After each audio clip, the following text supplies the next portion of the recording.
Hi, hello. Welcome back to again your YouTube classes. So after a long time, I'm going to discuss about the topic of the question tag. Already ನಿಮಗೆ ಈ question tag ಅನ್ನುವಂಥ concept ನಾನು start ಮಾಡಿದ್ದೆ. ಇದರೊಂದಿಗೆ articles ಕೂಡ start ಮಾಡಿದ್ದೆ. Articles question tag ಅಲ್ಲಿ ಎರಡೆರಡು ರೂಲ್ಸ್ ಗಳನ್ನು ಹೇಳಿಕೊಟ್ಟಿದ್ದೆ. ಹೌದಾ? ಅದ ನಂತರ ನನ್ನ ಕ್ಲಾಸಸ್ ಇದ್ರ ಮೇಲೆ ಟಾಪಿಕ್ ಅಲ್ಲಿ ಮಾಡಿರಲಿಲ್ಲ. ಸರ್ ಆರ್ಟಿಕಲ್ಸ್ ಮೇಲೆ ಟಾಪಿಕ್ ಕಂಟಿನ್ಯೂ ಮಾಡಿ ಸರ್, ರೂಲ್ಸ್ ಉಳ್ಕಿದ್ದನ್ನು ಹೇಳಿಕೊಡ್ರಿ, as well as question tag ನೀವು ಹೇಳಿಕೊಡ್ರಿ ಅಂತಂದಾಗ ನಾನು ಕೂಡ ಅದನ್ನು ಕಂಟಿನ್ಯೂ ಮಾಡ್ತಾ ಇದ್ದೀನಿ. ಸೊ ಇಲ್ಲಿ ಕ್ವಶನ್ ಟ್ಯಾಗ್ ಮೇಲೆ ರೂಲ್ ನಂಬರ್ 3 ಅಂತ ಬರ್ತೀನಿ ನಾನು. ಹಾಗಾದ್ರೆ ಸರ್ ಮತ್ತೆ ರೂಲ್ ನಂಬರ್ 1 ಮತ್ತು 2 ಏನು ಅಂತ ನಿಮ್ ಮೈಂಡ್ ಅಲ್ಲಿ ಪ್ರಶ್ನೆ ಬರುತ್ತೆ ಸಹಜ. ಆಲ್ರೆಡಿ ರೂಲ್ ನಂಬರ್ 1 ಮತ್ತು 2 ನನ್ನ ಯೂಟ್ಯೂಬ್ ಚಾನಲ್ ಅಲ್ಲಿ ಇದೆ ಆಲ್ರೆಡಿ. ಹೌದಾ? ಸೊ ನೀವು ಅಲ್ಲಿ ಪ್ಲೇ ಲಿಸ್ಟ್ ಅಲ್ಲಿ ಹೋದಾಗ ಕ್ವಶನ್ ಟ್ಯಾಗ್ ಅಂತ ಬರುತ್ತೆ, ಅದರಲ್ಲಿ ವಿಡಿಯೋ ಐತಿ. ಆ ವಿಡಿಯೋದಲ್ಲಿ ರೂಲ್ ನಂಬರ್ 1 ಮತ್ತು 2 ಎರಡು ಹೇಳಿನಿ.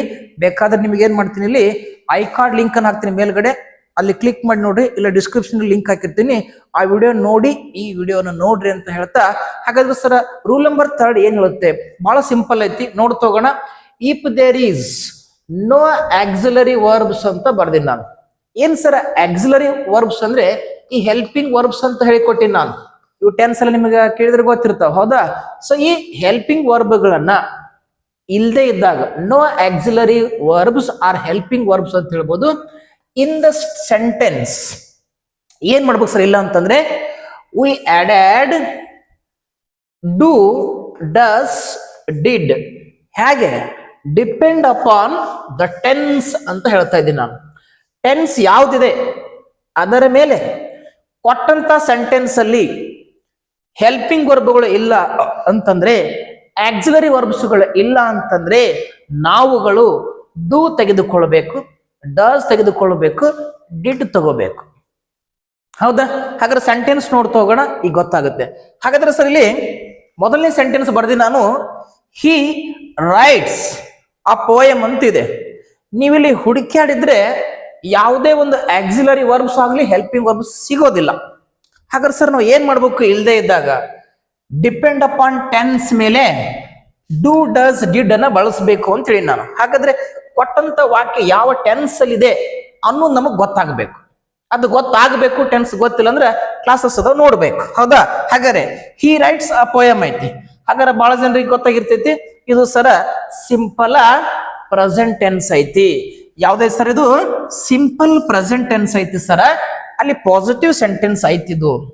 ಹೌದಾ? ಹಿಂದೆ ಮಾತಾಡಿದ್ದೆ ನಾನು. ಸೆಂಟೆನ್ಸ್ ಪಾಸಿಟಿವ್ ಇದ್ದಾಗ question tag negative, sentence negative ಇದ್ದಾಗ ಕ್ವಶನ್ ಟ್ಯಾಗ್ ಪಾಸಿಟಿವ್ ಮಾತಾಡಿ ನಾನು ಫಸ್ಟ್ ವಿಡಿಯೋದಲ್ಲಿ. ಹೌದಾ? ನೋಡ್ರಿ ಅಲ್ಲಿ.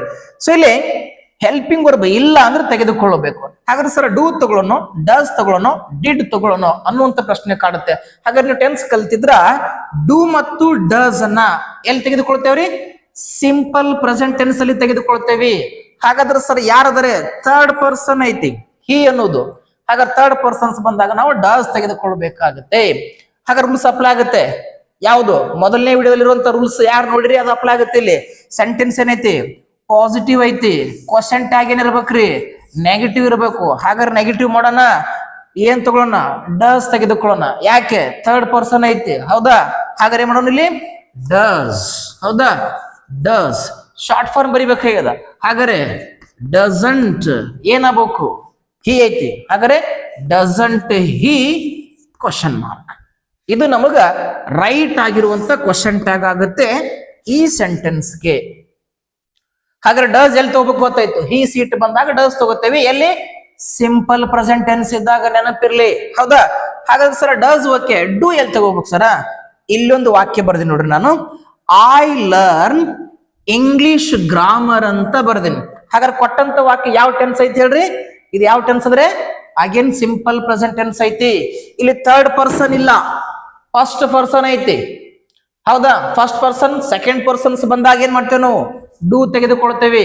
ಅದು ಸಿಂಗ್ಲರ್ ಇರ್ಲಿ ಅಥವಾ ಪ್ಲೂರಲ್ ಇರ್ಲಿ, ಸಿಂಗ್ಲರ್ಸ್ ಆರ್ ಪ್ಲೂರಲ್ಸ್ ಯಾವುದೇ ಇದ್ರೂ ಕೂಡ first person and second person ಅಲ್ಲಿ ಏನ್ ಮಾಡ್ತೇವಿ?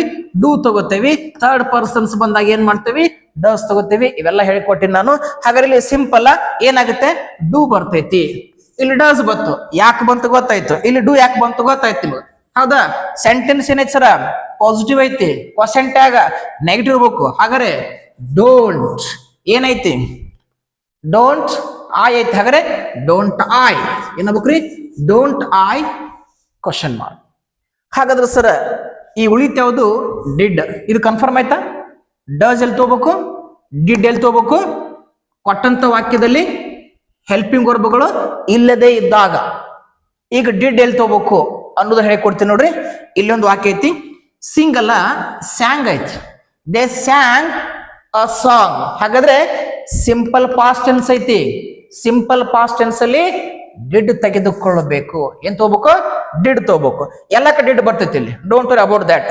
ಫಸ್ಟ್ ಪರ್ಸನ್ ಇದ್ರು ಡಿಡ್ಡೆ, ಸೆಕೆಂಡ್ ಪರ್ಸನ್ ಇದ್ರು ಡಿಡ್ಡೆ, ಥರ್ಡ್ ಪರ್ಸನ್ಸ್ ಇದ್ರು ಕೂಡ ಡಿಡ್ಡೇ ತಗೋತೇವೆ. ಹಾಗಾದ್ರೆ ಈಗ ಡಿಡ್ ಬರ್ದೇವ್ ಸರ್, ಏನ್ ತಗೋಬೇಕಂತ ಗೊತ್ತಾಯ್ತು. ಸೆಂಟೆನ್ಸ್ ಪಾಸಿಟಿವ್ ಐತಿ, ಹಾಗಾದ್ರೆ ಕ್ವಶನ್ ಟ್ಯಾಗ ನೆಗೆಟಿವ್. ಹಾಗಾದ್ರೆ ಏನಾಗುತ್ತೆ, ಡಿಡಂಟ್, ಡಿಡಂಟ್ ಯಾರದಾರ, ದೇ.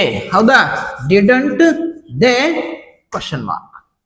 ಹಾಗಾದ್ರೆ ಸಿಂಪಲ್ ಆಗಿ ನಿಮಗ ಈ ಥರ್ಡ್ ರೂಲ್ ಅರ್ಥ ಆಗಿದೆ ಅಂತ ಅನ್ಕೊಳ್ಳಿ. ನಾನು ಕೊಟ್ಟಂತ ವಾಕ್ಯದಲ್ಲಿ ಯಾವುದೇ ಆಕ್ಸಿಲರಿ ಆರ್ ಹೆಲ್ಪಿಂಗ್ ವರ್ಬ್ ಇಲ್ಲದೆ ಇದ್ದಾಗ ನಾವು ಡೂ ಮತ್ತು ಡಸ್ ಮತ್ತು ಡಿಡ್ ಅನ್ನ ತೆಗೆದುಕೊಳ್ಬೇಕಾಗುತ್ತೆ. ಹಾಗಾದ್ರೆ ಡೂ ಎಲ್ಲಿ ತೆಗೆದುಕೊಳ್ಬೇಕು, ಡಸ್ ಎಲ್ಲಿ ತೆಗೆದುಕೊಳ್ಬೇಕು, ಡಿಡ್ ಎಲ್ಲಿ ತೆಗೆದುಕೊಳ್ಬೇಕು ಅನ್ನೋದು ನಮಗೆ ಗೊತ್ತಾಯ್ತು. It is all about third rule ಆಗುತ್ತೆ. ಹಾಗಾದ್ರೆ ಈಗ ನೆಕ್ಸ್ಟ್ ಫೋರ್ತ್ ರೂಲ್ಗೆ ಮೂವ್ ಆಗ್ತಾ ಹೋಗೋಣ.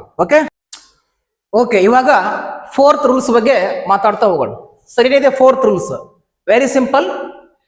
If the subject of the statement ಅಥವಾ ಸೆಂಟೆನ್ಸ್ ಅಂತ ಯಾವುದೇ ತೆಗೆದುಕೊಳ್ಳಬಹುದು.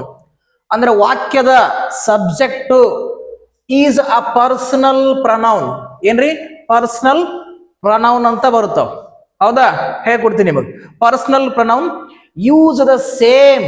ಇವೇ ಪರ್ಸನಲ್ ಇಲ್ಲದಲ್ಲ, ಹಿ, ಇಟ್, ಇವೇ ಪರ್ಸನಲ್ ಪ್ರನೌನ್ಸ್ ಅಂತ ಹೇಳ್ತಾ ಬರ್ತೇನೆ. ಪರ್ಸನಲ್ ಪ್ರನೌನ್ಸ್ ಇದ್ರೆ ಅವುಗಳನ್ನೇ ಯೂಸ್ ಮಾಡಬೇಕು. ಸಪೋಸ್ ಪರ್ಸನಲ್ ಪ್ರನೌನ್ಸ್ ಇರದೇ ಇದ್ರೆ ಕೊಟ್ಟ ನೋಡ್ರಿ, containing a name. Personal pronouns ಇದ್ರೆ ಪರ್ಸನಲ್ ಪ್ರನೌನ್ಸ್ ಅನ್ನೇ ಯೂಸ್ ಮಾಡಿದೇವಿ. Pronoun in the question tag ಅಂತ ಕೊಟ್ಟಿನಿ ನಾನು. ಅಂದ್ರೆ if the subject of the statement is personal pronoun, use the same. ಅದೇ ಪರ್ಸನಲ್ ಪ್ರನೌನ್ ಅನ್ನ ಎಲ್ಲಿ ಮಾಡಬೇಕು, ಕ್ವಶನ್ ಟ್ಯಾಗ್ ಅಲ್ಲಿ ನಾವುಗಳು ಯೂಸ್ ಮಾಡಬೇಕು.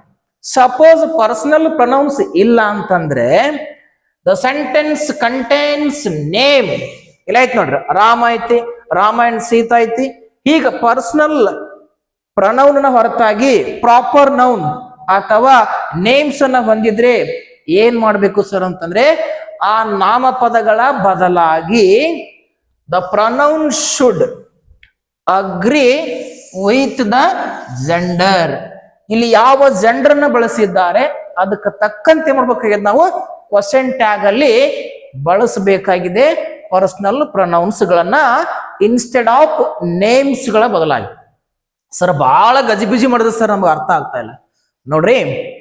ಆಯಿಂದ ದೇವರಿಗೆ ಕೊಟ್ಟಿದ್ರ ಅದನ್ನೇ ಬಳಸ್ತೀರಿ, ನೇಮ್ಸ್ ಗಳನ್ನ ಕೊಟ್ಟಿದ್ರ ಆ ನೇಮ್ಗಳ ಬದಲಾಗಿ ಆಯಿಂದ ದೇವರಿಗೆ ಬಳಸಬೇಕು. ಇಷ್ಟೇ ಐತಿ, ಇದ್ರ ಬಿಟ್ಟು ಮತ್ತೇನಿಲ್ಲ. ಇಷ್ಟೆಲ್ಲ ದೊಡ್ಡ ನಮ್ಗೆ ಓದಿ ಅರ್ಥ ಮಾಡ್ಕೋಕ್ಕಾಗಲ್ಲ ಸರ್ ಅಂದ್ರೆ ಇಷ್ಟ ನೆನಪಿಟ್ಕೊಳ್ರಿ. ಆಯಿಂದ ದೇವರಿಗೆ ಬಂದ್ರೆ ಅದನ್ನ ಬಳಸ್ತೇವೆ, ಅವುಗಳ ಬದಲಾಗಿ ಅಲ್ಲಿ ಏನಾದ್ರು ನೇಮ್ಸ್ ಗಳು ಬಂದಿದ್ರೆ, ಪ್ರಾಪರ್ ನೌನ್ಸ್ ಬಂದಿದ್ರೆ ಅದು ಯಾವ ಪ್ರಾಪರ್ ನೌನ್ ಇದೆ ಅದಕ್ಕೆ ತಕ್ಕಂತೆ ಜೆಂಡರ್ ಅನ್ನ ಯೂಸ್ ಮಾಡ್ಬೇಕು. ಈ ಕ್ವಶನ್ ಟ್ಯಾಗ್ ಹಾಕಿದ್ರೆ ನಿಮಗೆ ಗೊತ್ತಾಗುತ್ತೆ, ನೋಡಿ ತಗೊಳ್ಳಿ. ಹಾಗಾದ್ರೆ ಮೊದಲು ನಾನು ಒಂದು ಸೆಂಟೆನ್ಸ್ ಅನ್ನ ಬರ್ತೀನಿ. ಇಲ್ಲಿ ಪರ್ಸನಲ್ ಪ್ರನೌನ್ ಐತಿ, ಹಾಗಾದ್ರೆ ಆಯಿಂದ ದೇವರಿಗೆ ಬಂದ್ರೆ ಅವುಗಳನ್ನೇ ಬಳಸ್ತೇವೆ. Don't worry about that. First sentence ಓದೋಣ. ಏನೈತಿ, ಹಿ ಈಸ್ ವಾಚಿಂಗ್ ಟಿವಿ ಅಂತ ಐತಿ. ಹಾಗಾದ್ರೆ ಹೆಲ್ಪಿಂಗ್ ವರ್ಬ್ ಐತವಿಲ್ಲ ಸೆಂಟೆನ್ಸ್ ಅಲ್ಲಿ ಐತಿ, ಈಸ್ ಐತಿ. ತಗೊಂಡ್ಬಿಟ್ಟೆ ನಾವು ಭಾಳ ತಲೆ ಹೋಗಲ್ಲ, ಹೌದಿಲ್ಲ? ಈಸ್ ತಗೊಂಡೇವ್ ಸರ್. ಹಾಗಾದ್ರೆ ಸರ್ ಸೆಂಟೆನ್ಸ್ ಪಾಸಿಟಿವ್ ಐತಿ, ಕ್ವಶನ್ ಟ್ಯಾಗ್ ನೆಗೆಟಿವ್. ಹಾಗಾದ್ರೆ ಏನಾಗಬೇಕು, ಈಸಂಟ್. ಈಸಂಟ್ ಯಾರದಾರ, ಹಿ. ಈಸಂಟ್ ಹಿ, ಮುಗೀತು. That's all your honour. Question tag ಹಾಕಿಬಿಟ್ಟೆ ನಾವು, ನೋಡ್ಕೋಬೇಕು. ಸರಿ, ಎರಡನೇದು ಇಟ್ ಐತಿ. ಹೆಲ್ಪಿಂಗ್ ವರ್ಬ್ ಐತೆ, ಐತಿ ನೋಡ್ರಿ. ಇಟ್ ಈಸ್ ನಾಟ್ ಕರೆಕ್ಟ್ ಅಂತ ಐತಿ. ಹಾಗೆ ಹೆಲ್ಪಿಂಗ್ ವರ್ಬ್ ಐತಿ, ತಗೊಂಡೇವ್ ಸರ್. ಹಾ, ಏನ್ ಬಿಡುದು ಸರ್, ಈಸ್. ಸರ ನಾಟ್ ಹಾಕ್ತೇವಿ, ನಮ್ಮಂತ ಮೂರ್ಖರು ಯಾರಿಲ್ಲ. ಯಾಕಂದ್ರೆ ಸೆಂಟೆನ್ಸ್ ನೆಗೆಟಿವ್ ಇದ್ರೆ ಕ್ವಶನ್ ಟ್ಯಾಗ್ ಪಾಸಿಟಿವ್ ಬರ್ಬೇಕು. ಆಲ್ರೆಡಿ ಹೇಳಿಕೊಟ್ಟಿ ನಾನು, ಹೌದಾ? If the sentence is negative, question tag positive. ಹಾಗಾದ್ರೆ ನಾಟ್ ಐತಿ, ಏನಾಗಬೇಕು, ಈಸ್. ಇಟ್ ಐತಿ, ಈಸ್ ಇಟ್ ಏನಾಗ್ಬೇಕ್ರಿ is it question mark is it question mark ಇರಬೇಕು. ನೆಕ್ಸ್ಟ್ ಹೋಗೋಣ. ಇದು ಏನ್ ಮಾಡ್ದೇವಿ ಪರ್ಸನಲ್ ಪ್ರೊನೌನ್ಸ್ ಇದ್ರೆ ಪರ್ಸನಲ್ ಪ್ರೊನೌನ್ಸ್ ಅನ್ನೇ ಕಂಟಿನ್ಯೂ ಮಾಡ್ದೇವಿ. ಈಗ ಏನಾದ್ರೂ ನೇಮ್ಸ್ ಗಳಿದ್ರೆ ಪ್ರಾಪರ್ ನೌನ್ ಇದ್ರೆ ಏನ್ ಮಾಡ್ಬೇಕು ಅನ್ನೋದನ್ನ ಈ ರೂಲ್ಸ್ ಇಲ್ಲಿ ಹೇಳ್ತಾ ಇದೆ. ಹಾಗಾದ್ರೆ ಇಲ್ಲಿ ರಾಮ ಅಂತಿದೆ, ರಾಮ ಗೋಸ್ ಟು ಫಾರೆಸ್ಟ್ ಅಂತ ಬರ್ದಿಲ್ಲ. ಹಾಗಾದ್ರೆ ಸರ ಇಲ್ಲಿ ಹೆಲ್ಪಿಂಗ್ ವರ್ಬ್ ಇಲ್ಲಲ್ರಿ, ಪ್ರೀವಿಯಸ್ ಹೇಳಿದ್ದೆ ನೋಡಿರಿ ಇದೇ ವಿಡಿಯೋದಲ್ಲಿ, ಹೌದಾ? ಥರ್ಡ್ ರೂಲ್ ಹೆಲ್ಪಿಂಗ್ ವರ್ಬ್ ಇಲ್ಲ ಅಂದ್ರೆ ತೆಗೆದುಕೊಳ್ಬೇಕು. ಹಾಗಾದ್ರೆ ಸರ್ ಯಾವ ತಗೊಳ್ಳೋಣ? ಡೂ, ಡಸ್, ಡಿಡ್ ತಗೋಬೇಕು. ಹಾಗಾದ್ರೆ ಯಾವ್ದನ್ನ ತೆಗೆದುಕೊಳ್ಳೋಣ? ಸಿಂಪಲ್ ಪ್ರೆಸೆಂಟ್ ಟೆನ್ಸ್ ಐತಿ, ಥರ್ಡ್ ಪರ್ಸನ್ ಐತಿ, ಹಾಗಾದ್ರೆ ಡಸ್ ತಗೋಬೇಕಾಗುತ್ತೆ. ಹಾಗಾದ್ರೆ ಡಸ್ ಬರೆಯೋಣ, ಹೌದಾ? ಡಸ್ ಬರ್ದೇವಿ. ಸೆಂಟೆನ್ಸ್ ಏನೈತಿ?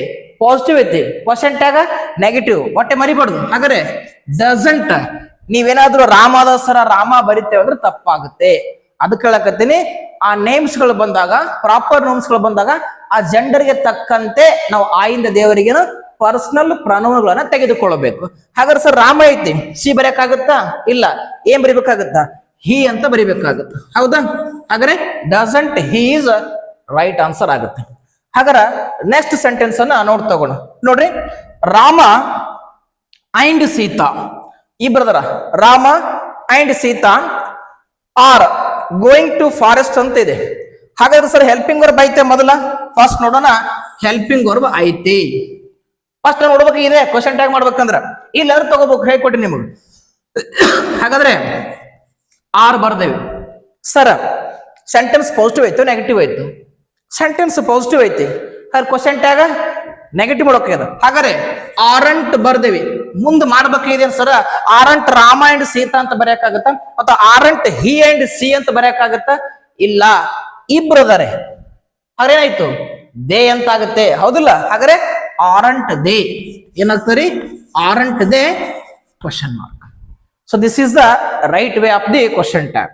ಓಕೆನಾ? ಸೊ ಹೀಗೆ ಇದು ಫೋರ್ತ್ ರೂಲ್ಸ್ ಆಗುತ್ತೆ. ಇದು ನಿಮಗೆ ಅರ್ಥ ಆಗಿತ್ತು ಅಂದ್ರೆ ನಾನು ಹೇಗೆ ತಿಳ್ಕೊಬೇಕು ಅಂತಂದ್ರೆ ನಿಮಗೆ ಒಂದಿಷ್ಟು ಎಕ್ಸಾಂಪಲ್ಸ್ ಅನ್ನ ಕೊಡ್ತೀನಿ, ಅವುಗಳನ್ನ ಏನ್ ಮಾಡ್ರಿ ಕಮೆಂಟ್ ಮಾಡ್ರಿ, ಅವಾಗ ಗೊತ್ತಾಗುತ್ತೆ ನೀವು ಎಷ್ಟು ತಿಳ್ಕೊಂಡ್ರಿ ಅಂತೇಳಿ. ಓಕೆನಾ? ಸೊ ಇಲ್ಲಿ ಎಕ್ಸಾಂಪಲ್ಸ್ ಅನ್ನ ಕೊಟ್ಟಿನಿ, ಅವನ್ ಏನ್ ಮಾಡ್ರಿ ನೀವು ಕಮೆಂಟ್ ಬಾಕ್ಸ್ ಅಲ್ಲಿ ಕ್ವಶನ್ ಟ್ಯಾಗ್ ಏನಾಗುತ್ತೆ ಅಂತ ಹಾಕ್ರಿ ಅಂತ ಹೇಳ್ತಾ. So watching for this, thank you one and all.